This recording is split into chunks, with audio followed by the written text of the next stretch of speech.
있는 분들에게 사랑합니다, 축복합니다 서로 인사했으면 좋겠습니다.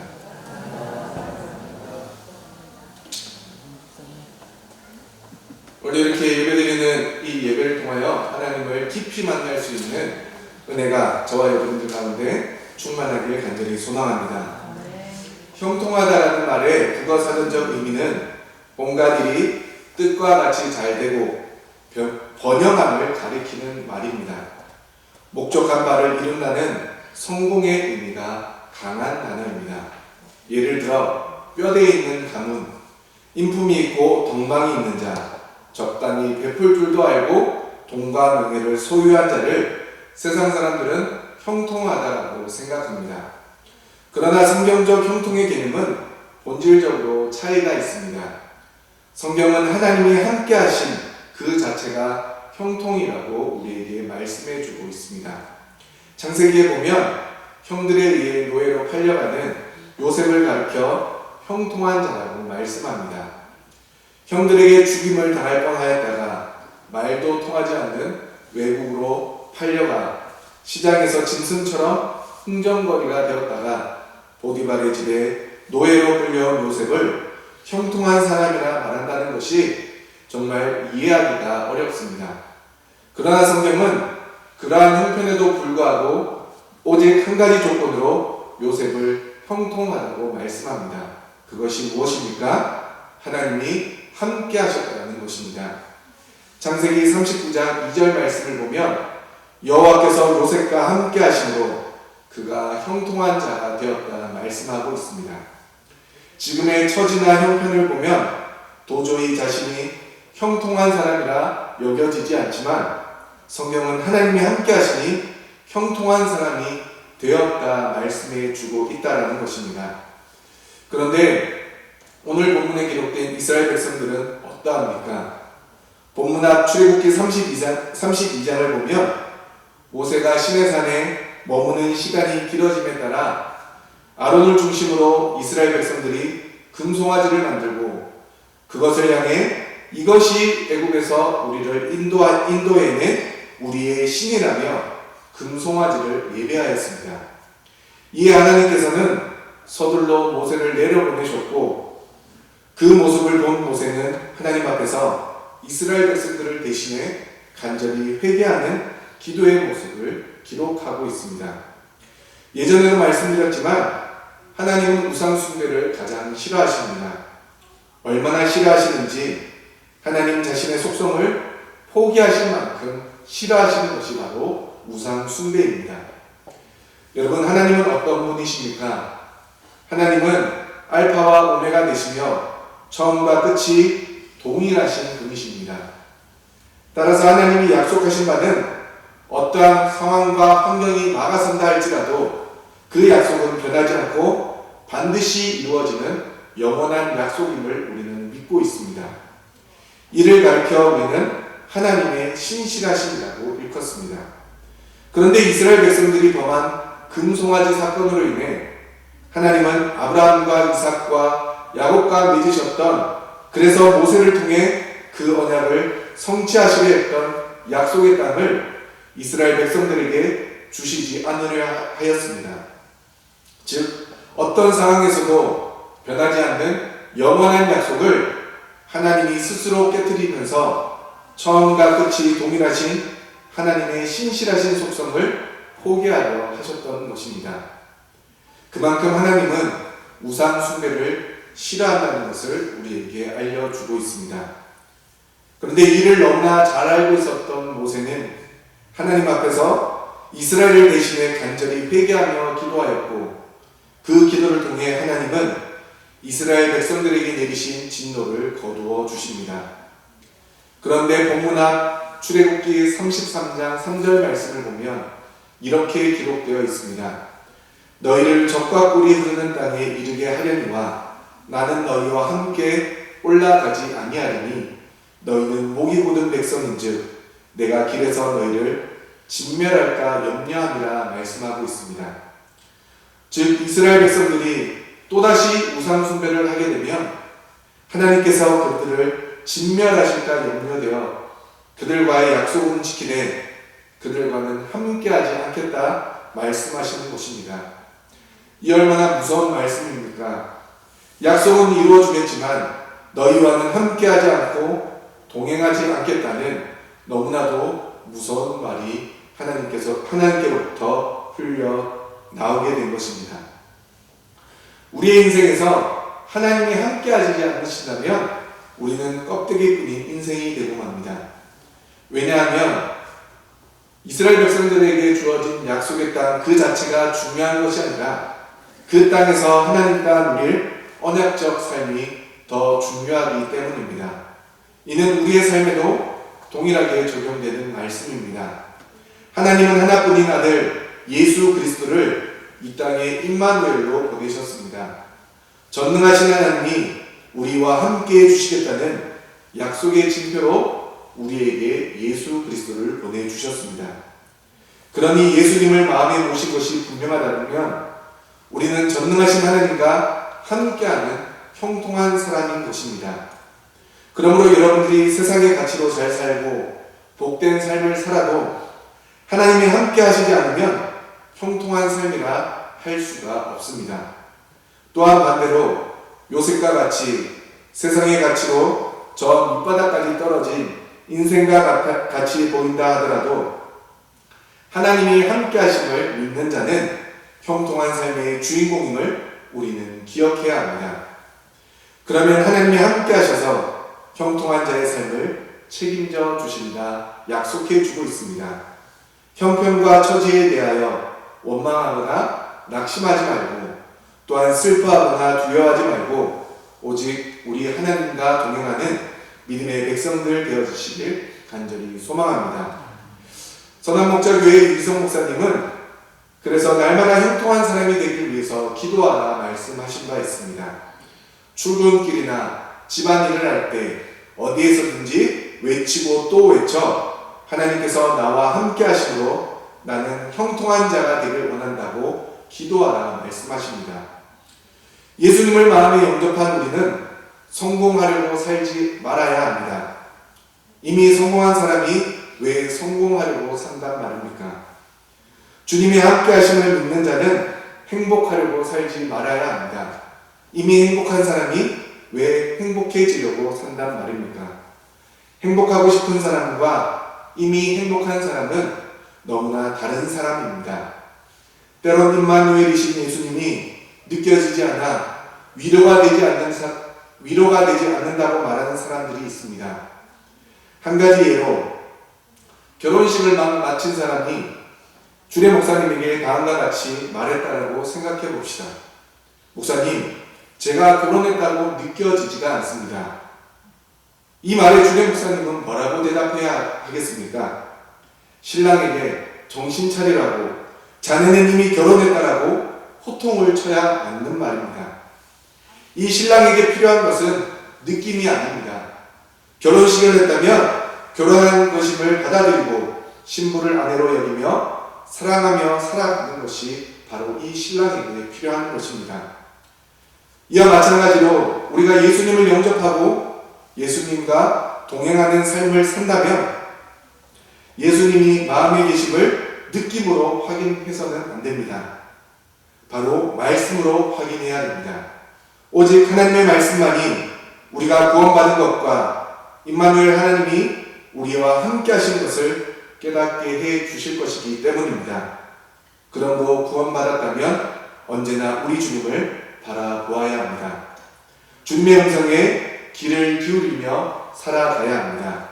이것이 형통한 사람의 삶이기 때문입니다. 우리가 잘 알고 있는 연세대에 가보면 한 동상이 있다라고 합니다. 연세대의 정신적 지주인 백낙준 박사의 동상입니다. 그런데 이 백낙준 박사는 그의 아버지의 가난이라로 유명하기도 합니다. 그의 아버지 백사경 씨는 시각장애인으로 점쟁이였습니다. 그는 점 잘 보기로 유명하여 돈을 많이 벌게 되었고, 그러자 백낙준 박사와 그의 어머니를 버려두고 첩을 두어 떵떵거리며 살아왔습니다. 그런 어느 날 전도자가 나타나서 이 백사경 씨에게 당신의 영혼과 후손들의 장래를 생각해서 정치는 생활을 청산하고 예수를 믿으라 전도하였습니다. 백신은 전도자를 호통치며 야단쳤습니다. 그러자 전도자도 지지 않고 당신이 계속 이렇게 살면 죽어서 지옥 가는 것은 물론이요 자손들도 망할 것이라고 말을 했습니다. 그런데 이 일이 있은 후부터 이 백문왕은 밤이면 잠을 자지 못했습니다. 잠만 자려고 하면 그 전도자의 소리가 자꾸 귀에 쟁쟁하게 울리는 것이었습니다. 자식 멸망받을 집 그만두고 예수 믿고 천당 가시오. 그 소리가 밤마다 들려와 견딜 수가 없게 된 것입니다. 그래서 그는 결국 교회로 찾아가게 됩니다. 목사님과 온 성도들은 점쟁이 백사경 씨가 교회를 왜 찾아왔는지 의아해했습니다. 그런데 그가 그 자리에서 회개하고 예수님을 믿기로 작정했습니다. 그 후 백씨는 점치는 일을 그만두고 모든 재산을 털어 교회를 짓고 나중에는 가난하게 살았습니다.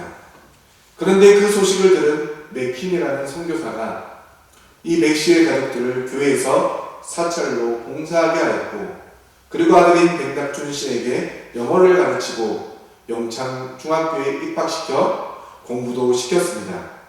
졸업 후에는 그를 중국으로 데려가서 신성고등학교에서 학교를 마치게 하였습니다.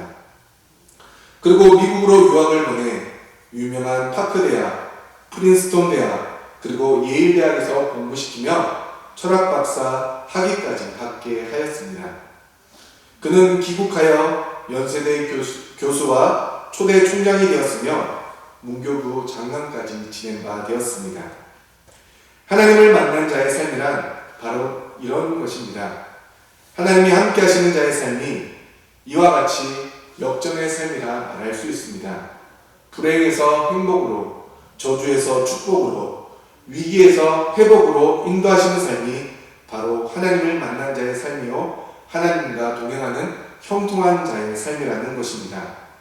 부모를 잘못 만나 원망하십니까? 혹은 배우자나 스승을 잘못 만나서 불평하십니까? 아니면 친구를 잘못 만나 어려움에 처한 상황에 있으십니까? 그래도 우리 주님은 괜찮다 말씀하십니다.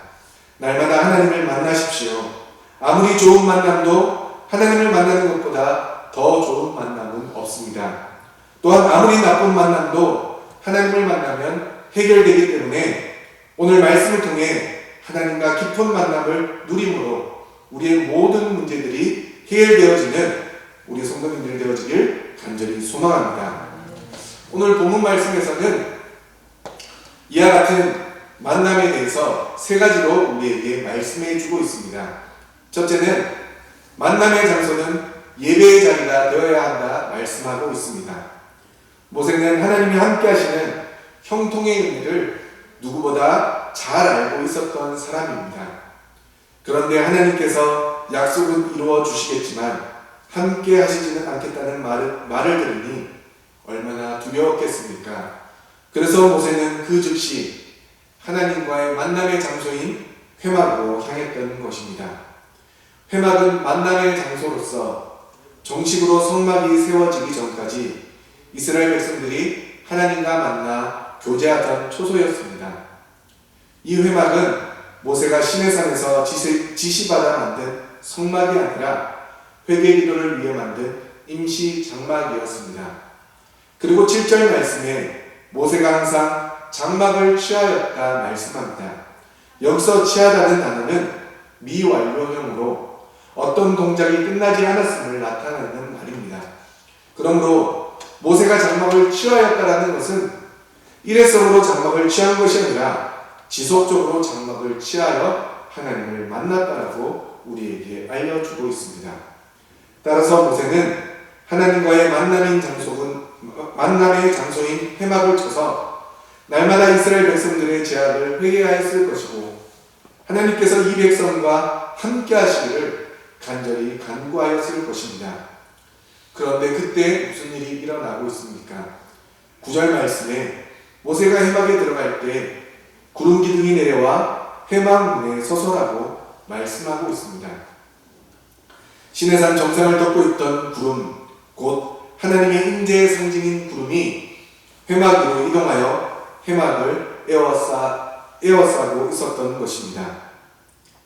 이는 여호와께서 회막에서 모세와 대화를 나누실 때에 백성들의 접근을 막으면서 동시에 백성들에게 하나님의 임재하심을 보여주기 위함이었습니다. 그리고 11절 말씀에서는 사람이 자기의 친구와 이야기함 같이 여호와께서 모세와 대면하여 말씀하셨다 기록하고 있습니다. 사람이 자기의 친구와 이야기함 같이 여호와께서 모세와 대면하여 말씀하셨습니다. 대면한다는 것은 문자적으로 얼굴과 얼굴을 마주 대하는 뜻으로 모세가 마치 하나님과 얼굴을 맞이하여 대화하듯이 하나님과 친밀하게 교제했다라는 의미로 하나님과 모세의 관계가 얼마나 친밀했는지를 단적으로 보여주는 표현입니다. 이 말씀을 통해 우리는 예배의 중요한 두 가지 요소를 깨달아야 합니다. 첫째, 예배는 하나님이 임재하시는 자리라는 것입니다. 그리고 두 번째는 예배는 하나님의 임재를 직접 경험하는 자리입니다. 그러므로 하나님이 임재하셔서 우리를 만나는 자리가 바로 예배의 자리라는 것입니다. 우리가 앞서 불렀던 찬송가 540장의 후렴구 가사가 어떻습니까? 내가 매일 십자가 앞에 더 가까이 가오니 구세주의 흘린 피로써 나를 정케 하소서. 아멘. 그렇습니다. 우리가 형통한 자가 되기 위해서는 날마다 주님의 십자가 앞으로 가까이 나가야 합니다. 사랑하는 성도 여러분, 우리의 예배 가운데 하나님의 임재하심을 믿으시기 바랍니다. 그래서 하나님 앞에 드리는 우리의 예배를 통해 하나님을 깊이 만나는 놀라운 축복이 여러분들 가운데 충만하길 주님의 이름으로 축복합니다. 두 번째는 만남의 장소는 각자의 삶의 자리가 되어져야 한다 말씀합니다. 우리 8절 말씀을 함께 읽어보도록 하겠습니다. 오늘 본문 8절 말씀을 함께 읽겠습니다. 시작.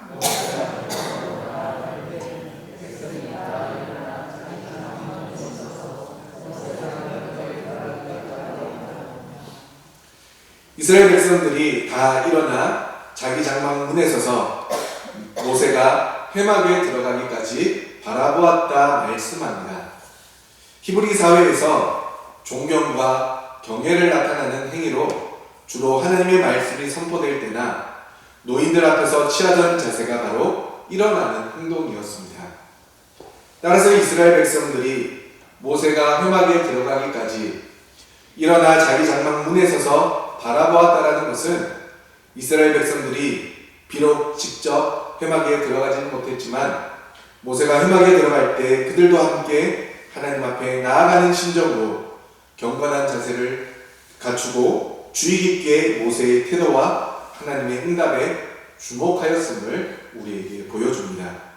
그리고 10절 말씀을 보면 모든 백성이 회막문에 구름 기둥이 서 있는 것을 보고 다 일어나 각기 장막문에 서서 예배하였다 말씀합니다. 회막문에 서 있는 구름 기둥은 하나님의 임재를 상징하는 것이기에 이스라엘 백성들이 하나님의 임재를 직접 목도하였으니 어찌 하나님을 예배하지 않을 수 있겠습니까? 그런데 여기에 기록된 예배하다라는 말은 앞서 이스라엘 백성들이 금송아지 우상을 숭배할 때에도 사용된 단어입니다. 하지만 이제는 금송아지가 아니라 하나님을 예배하는 이스라엘 백성들의 모습으로 사용되어지고 있습니다. 그러므로 이스라엘 백성들은 자신들이 범죄한 일로 인하여 모세처럼 하나님 앞에 나아가 하나님을 만나지는 못했습니다. 그러나 각자의 장막문 앞에 서서 하나님을 예배하니 무엇이 보였겠습니까? 자신과 동일한 우상 숭배의 죄를 범한 이웃이 보였을 것입니다.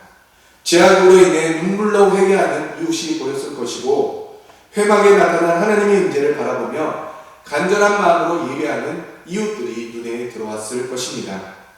마태복음 25장에 보면 인자가 자기 영광으로 모든 천사와 함께 올 때 양된 백성은 예배된 나라를 받으리라고 칭찬하고 계십니다. 왜냐하면 이들은 줄을 때 먹을 것을 주고 목마를 때 마시게 하였고 나그네 되었을 때 영접하였고 헐벗었을 때 옷을 입혀주었고 병들었을 때 돌보았고 옥에 갇혔을 때 와서 보았기 때문이라 말씀합니다. 그래서 예수님은 내 형제 중에 지극히 작은 자 하나에게 한 것이 곧 내게 한 것이라 말씀하십니다. 그러므로 각자의 삶의 자리에서 자신들의 죄를 자복하고 죄인된 이웃과 함께 예배하고 있으니 이들은 각자의 장막 문 앞, 즉 각자의 삶의 자리에서 하나님을 만나고 있는 것입니다. 하나님을 만나고 싶어하는 한 어린 소년이 있었습니다. 그래서 소년은 초콜릿과 음료수를 가방에 챙겨 길을 나섰습니다. 한참을 걸었을 때 길에서 할머니 한 분을 만나게 됩니다. 할머니는 지치고 배고파 보여서 초콜릿을 꺼내 할머니에게 드렸습니다. 할머니는 고맙게 받아드시고 소년에게 웃음을 지어 보이셨습니다. 할머니의 그 모습이 너무나도 아름다웠기에 이번에는 음료수를 건네드렸습니다. 할머니는 또다시 웃어 보이셨습니다. 할머니와 소년은 가끔씩 서로를 바라볼 뿐 다른 말은 한마디도 하지 않았습니다. 날이 어두워지자 소년이 피곤함을 느껴 자리에서 일어섰습니다. 몇 걸음을 가다가 말고 달려가 할머니를 꼭 안아드렸습니다. 집으로 돌아온 소년의 얼굴에는 행복이 넘쳐 흘렀습니다. 그런데 그 소년의 어머니는 소년의 행복한 모습을 보고 소년에게 물었습니다. 오늘 무엇이 어떤 일이 있었기에 그렇게 행복해 보이냐고. 그러자 소년은 오늘 하나님과 함께 점심을 먹었습니다. 엄마도 아세요? 하나님은 내가 여태껏 본 중에서 가장 아름다운 미소를 지닌 분이십니다. 라고 말을 했습니다. 할머니 역시도 할머니의 아들이 할머니 얼굴에 나타난 평화로운 표정을 보고 놀라 물었습니다. 어머니, 오늘 무슨 일이 있었기에 그렇게 행복해 보이세요? 그녀가 대답했습니다. 오늘 공원에서 하나님과 함께 초콜릿을 먹었답니다. 너도 아니? 그분은 내가 생각했던 것보다 훨씬 젊더구나. 평생을 가난한 사람을 위해 헌신했던 마더 테레사는 하루에 5번만이라도 미소를 지으라고 말했습니다. 그러면 주위 사람들이 하나님으로 바뀔 것이고 쉽게 하나님을 뵐 수 있을 것이라 하였습니다. 사랑하는 성도 여러분, 내 앞에서 함께 예배하는 성도님들을 향해 함께 웃어주시기 바랍니다.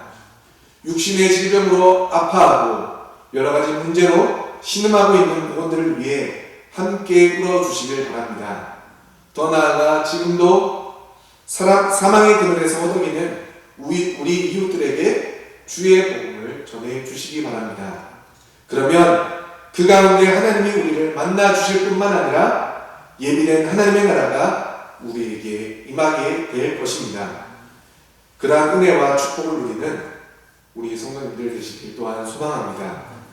마지막 세 번째는 만남의 장소는 헌신하는 자리가 되어야 한다 말씀해 주고 있습니다. 우리 다시 한 번 더 마지막 절인 11절 말씀을 함께 읽어보도록 하겠습니다. 11절 말씀을 함께 읽겠습니다. 시작!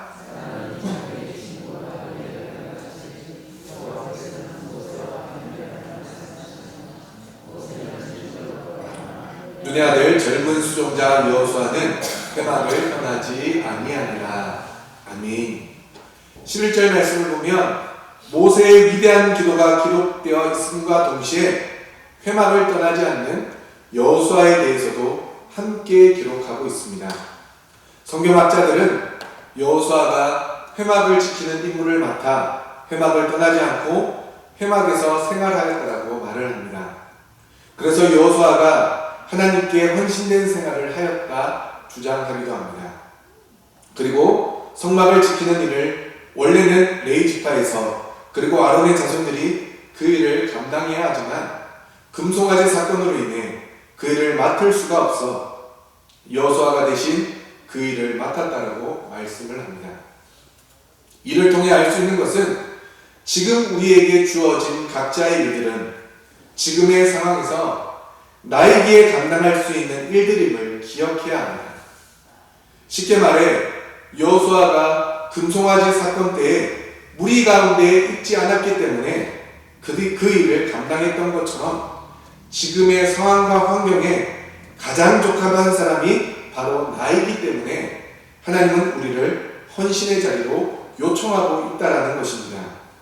그런데 때론 헌신의 자리가 아무도 알아주지 않을 때도 있습니다. 본문 말씀에서 회막은 이스라엘 진 밖에 멀리 떨어져 있었기에 여호수아는 홀로 회막을 지키는 일을 하였습니다. 따라서 여호수아는 아무도 없는 곳에서 회막을 떠나지 않고 묵묵히 자신의 일을 감당해야만 했습니다. 아무도 보지 않고 그의 수고로움을 알아주지 않는다 할지라도 하나님이 보시기에 여호수아가 가장 그 일에 적합하기에 그 일을 맡겨주셨다는 것입니다. 그러므로 이 말씀을 깊이 묵상하면 하나님은 작은 일 하나까지도 그 일에 가장 적합한 사람을 아시고 그 사람을 세워주십니다. 그래서 회막을 지키며 관리하던 여호수아가 후에 모세의 후계자로서 이스라엘 백성을 가나안 땅으로 인도하는 이스라엘의 지도자가 되었다는 사실은 우리에게 시사하는 바가 큽니다. 하나님은 당신께 헌신된 자로 하여금 하나님의 일을 감당케 하십니다. 여호수아와 같이 하나님과 가까이 거하기를 기뻐하고 회막의 일을 기꺼이 맡아 감당하는 헌신된 사람을 하나님은 찾고 계십니다. 그렇다면 여호수아가 아무도 없는 곳에서 자신에게 주어진 임무를 최선을 다해 헌신할 수 있었던 이유가 무엇이었겠습니까? 물론 그 가장 깊은 곳에 하나님을 사랑하는 마음이 있었기 때문일 것입니다. 하지만 회막에서 헌신하면서 구름 기둥으로 회막을 덮으셨던 하나님의 임재를 여호수아가 보았기 때문일 것입니다. 친구와 이야기하는 같이 모세가 하나님과 대면하여 기도하는 모습을 보았고 그 소리를 여호수아가 들었기 때문일 것입니다. 하나님이 임재하시는 삶을 산다는 것은 우리에게 매우 중요한 일입니다. 빛 대신 하나님이 임재하시면 어둠의 그림자는 사라집니다. 사단의 간교한 계략들이 드러나고 우리 앞에 놓인 미혹과 유혹의 함정이 드러나게 됩니다. 또한 염려와 근심이 사라지고 평강이 우리 가운데 넘쳐나게 됩니다. 그러므로 우리도 여호수아처럼 하나님의 임재하심을 사모하며 우리에게 주어진 일에 최선을 다해야 합니다. 사도 바울도 주님의 몸된 교회를 위해서 헌신하고 희생하기를 얼마나 기뻐했습니까? 골로새서 1장 24절 말씀을 보면 내가 이제 너희를 위하여 받는 괴로움을 기뻐하고 그리스도의 남은 고난을 그의 몸된 교회를 위하여 내 육체에 채우노라 라고 말씀하고 있습니다. 그러므로 우리는 어떤 일이 있어도 주님을 위해서, 주님의 몸된 교회를 위해서 헌신하고 봉사하는 일을 놓쳐서는 안 됩니다. 이 일을 하나님이 기뻐하시고 헌신된 자리에서 우리를 만나주시기 때문입니다. 사랑하는 성도 여러분, 하나님 앞에 범죄하여 하나님께서 함께 올라가지 않겠다는 무서운 이야기를 전해들은 모세와 이스라엘 백성들은 호렙산에서부터 그들의 장신구를 떼어내어 같은 심령으로 하나님 앞에 간절히 회개하며 예배하였음을 오늘 말씀은 우리에게 알려주고 있습니다. 그리고 모세는 회막으로 향했고 이스라엘 백성들은 자신의 삶의 자리에서 그리고 여호수아는 헌신의 자리에서 하나님의 임재를 경험하며 하나님을 만나게 된 것입니다. 간석제일교회 원로 목사님이신 장자훈 목사님은 오늘 우리와 함께 나눈 것처럼 만남에는 세 가지의 종류의 만남이 있다라고 이야기하셨습니다. 첫 번째는 생선 같은 만남입니다. 만지기만 하면 비린내가 나는 만남을 말합니다. 만나면 서로에게 좋지 않은 영향을 주는 것입니다. 시기하고 질투하고 싸우고 원한을 남기게 되는 만남을 생선 같은 만남이라 이야기합니다. 이런 만남은 오래 갈수록 더욱 부패하고 냄새를 풍깁니다. 두 번째 만남은 꽃과 같은 만남으로 만나면 향기가 나고 좋아 어쩔 줄 모르지만 금세 시드는 만남을 말합니다. 모든 육체는 풀과 같습니다. 풀은 씨 마르고 꽃은 시드를 넘지 못합니다. 세 번째는 손수건과 같은 만남이 있습니다. 상대가 슬플 때 눈물을 닦아주고 그의 기쁨이 내 기쁨인 양 함께 축하하고 힘들 때는 땀도 닦아주며 언제나 함께하는 만남을 말합니다. 부부나 성도나 목장의 목자와 모원의 만남이 손수건의 만남이 되어야 합니다. 요한계시록 21장에 보면 새하늘과 새 땅이 도래하는 날 하나님은 친히 그들과 함께 계셔서 모든 눈물을 닦아주시니 다시는 사망이 없고 애통하는 것이나 곡하는 것이나 아픈 것이 다시 있지 않다라고 말씀합니다. 그러므로 하나님과의 만남은 손수건과 같은 만남입니다. 하나님은 이스라엘 백성들의 죄악으로 인해 관절이 회개하며 눈물 짓던 모세를 만나주셔서 그의 눈물을 닦아주셨습니다. 이스라엘 백성들은 죄로 인해 하나님이 인지하시는 회막으로 나아가지는 못했지만 하나님은 그들의 삶의 자리에서 그들의 부끄러운 낯을 덮어주셨습니다. 그리고 홀로 묵묵히 헌신하는 여호수아를 만나주시면서 그의 땀방울을 닦아주셨습니다.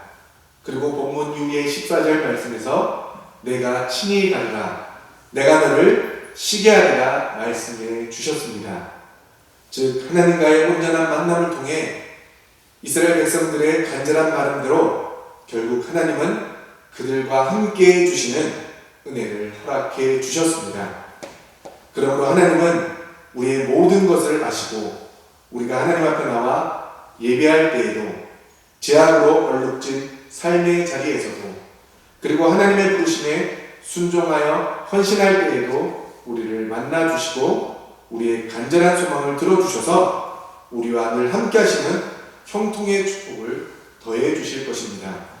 그러므로 오늘 이 예배를 통해 우리 성도님들의 눈물을 닦아주시고 죄악된 모습을 덮어주시고 헌신의 땀방울을 닦아주시는 하나님을 깊이 만나는 귀한 시간이 되길 소망합니다. 그리고 하나님을 만나는 예배의 자리 그리고 여러분들의 삶의 자리와 헌신의 자리가 복된 자리임을 기억하셔서 날마다 하나님과 동행하는 형통의 축복을 누리는 저와 여러분들의 삶이 되시길 주님의 이름으로 축원합니다. 기도하시겠습니다. 하나님 아버지